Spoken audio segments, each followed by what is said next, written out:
अस्सलाम वालेकुम। वालेकुम अस्सलाम। बिस्मा सुनो, मेरी वाइट शर्ट इस्त्री कर देना, मुझे रात को एक ऑफिशियल डिनर पे जाना है और साथ में ब्लैक सूट भी। जी।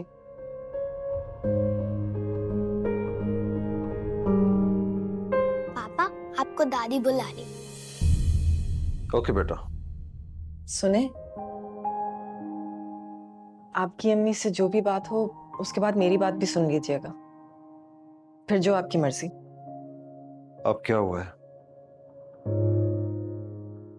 मैं कुछ नहीं कह रही, कुछ कहूंगी भी तो आप कौन सा सुन लेंगे मेरी बात। जब कुछ बोलना ही नहीं है तो बिला वजह क्यों बातें कर रही हो?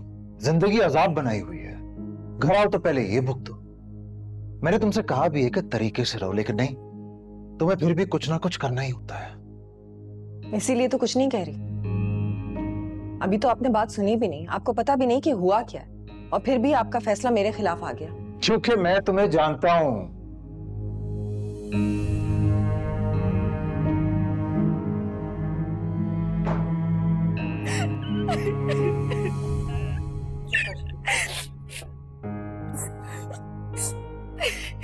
अस्सलाम वालेकुम मम्मी, आपने बुलाया मुझे? वालेकुम अस्सलाम। अरे मुझे बताएं क्या हुआ है? देखो सरमद, तुम्हारी अपनी जिंदगी है, तुम ऐसा करो, हम दोनों माँ बेटियों को कहीं और शिफ्ट कर दो, या फिर अपनी बीवी को लेकर कहीं और चले जाओ। ये आप कैसी बातें कर रही हैं अम्मी? सही कह रही हूँ, मेरी बेटी ने छोटी सी जिंदगी में इतने दुख सहे हैं, घर टूटा है इस बेचारी का, और यहाँ इस घर में अपनी आंखों के सामने रोज रोज इसे बातें सुनता बेइज्जत होता नहीं देख सकती। माँ हूं मैं, दिल फटता है मेरा। अगर इसकी 2 वक्त की रोटी तुम्हारी बीवी की तरह तुम पे भी भारी है तो बेटा तुम भी बता दो। तुम्हारे अब्बा की पेंशन हम दोनों के लिए काफी है। वो सारा दिन हमें बातें सुनाती है, आज वो खुद बातें सुना रही है, कल को जोया को हमारे सामने खड़ा कर देगी। हम कहाँ जाएंगे? खुदा गवाह है, जोया को हम दिलो जान से चाहते हैं, और वो कहती है जोया के सामने तमाशे मत लगाओ। मतलब हम माँ बेटियां दोनों तमाशे लगाती हैं। उस बच्ची के सामने ये हमारी इज्जत है, वो क्या हमारी इज्जत करेगी?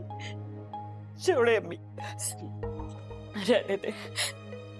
भाई अम्मी बिल्कुल ठीक कह रही है, आते जाते मुझे बातें सुनाती है भाभी। आज मैंने सिर्फ इतना कहा था कि अम्मी शुगर की मरीज है, खाना टाइम पे दे दे, अपने लिए नहीं कह रही थी मैं। बस इतनी सी बात थी और सुनाना शुरू कर दी। एक एक चीज गिनवाई उन्होंने कि वो क्या क्या करती है घर पे। भाई इतनी बेइज्जती की 2 रोटी नहीं चाहिए मुझे। ये मेरा घर है, यहां भी तुम्हारी इज्जत ना हो तो लानत है मुझ पर। यहां भी तुम्हें रोना पड़े तो मेरे होने का फायदा ही क्या है? बिस्मा! सरमद, सरमद कुछ कहना नहीं, मैंने तो ऐसे ही बात की थी तुमसे। बिस्मा!